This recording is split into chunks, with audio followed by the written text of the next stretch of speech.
इस्लाम ने औरत को अज़्त दी है, उसका ये मतलब नहीं कि फी कायदी बनाकर औरतें बन जाओ।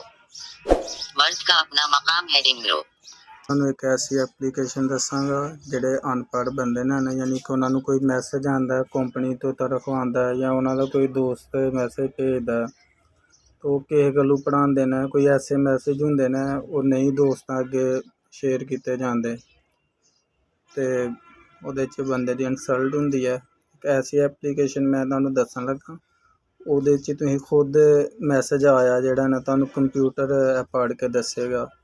ਜਿਸ ਤਰ੍ਹਾਂ ਕਿ ਮੈਂ ਤੁਹਾਨੂੰ ਅੱਗੇ ਵੀਡੀਓ ਚਲਾ ਕੇ ਦੱਸੀ ਹੈ, ਮੇਰੀ ਮੁਕੰਮਲ ਵੀਡੀਓ ਵੇਖਣਾ, ਉਹਨਾਂ ਇੱਕ ਤੁਸੀਂ ਵੀਡੀਓ ਅੱਗੇ ਕਰਕੇ ਵੇਖੋ ਅਤੇ ਉਹ ਸੀਨ ਮਿਸ ਹੋ ਜਾਏ ਐਸਾ ਤੁਹਾਨੂੰ ਪਤਾ ਨਾ ਚੱਲੇ, ਅਤੇ ਮੁਕੰਮਲ ਵੀਡੀਓ ਦੇਖਣਾ ਅਤੇ ਚੱਲਦੇ ਹਾਂ ਆਪਣੀ ਵੀਡੀਓ ਦੀ ਤਰਫ। ਤੀਰ ਦਾ ਨਿਸ਼ਾਨ ਆ ਰਿਹਾ, ਇਹਦੇ ਤੇ ਤੁਸੀਂ ਯੈਸ ਕਰਨਾ, ਇਹ ਨਿਸ਼ਾਨ ਆ ਜਾਏਗਾ ਤੁਹਾਡੇ ਉੱਤੇ। उनसे पूछ कर आना इनके दीदार की कीमत। +1 अगर वो जान मांगे तो भी सौदा मंजूर करा। मोहतरमा, मैं लाख गिनाहगार सही पर तुम्हारे लिए जज्बात पाक रखता हूँ।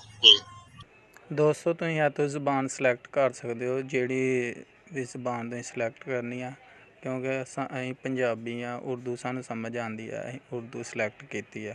ਤੁਸੀਂ ਇੰਗਲਿਸ਼ ਕਰ ਲਓ, ਹਿੰਦੀ ਕਰ ਲਓ, ਕੋਈ ਵੀ ਜ਼ਬਾਨ ਤੁਸੀਂ ਸਿਲੈਕਟ ਕਰ ਸਕਦੇ ਹੋ। ਅਗਰ ਕਿਸੇ ਦੋਸਤ ਨੂੰ ਨਾ ਸਮਝ ਆਏ ਉਹ ਕਮੈਂਟ ਕਰਕੇ ਤੇ ਮਾਲੂਮਾਤ ਲੈ ਸਕਦਾ, ਅਤੇ ਮੇਰੀ ਵੀਡੀਓ ਨੂੰ ਲਾਈਕ ਸਬਸਕ੍ਰਾਈਬ ਕਮੈਂਟ ਕਰ ਦੇਣਾ ਔਰ ਵੀਡੀਓ ਨੂੰ ਸ਼ੇਅਰ ਕਰਨਾ, ਜਿਨ੍ਹਾਂ ਦੋਸਤਾਂ ਨੂੰ ਨਹੀਂ ਪਤਾ ਉਹਨਾਂ ਤੱਕ ਵੀ ਇਹ ਵੀਡੀਓ ਜਾ ਸਕੇ।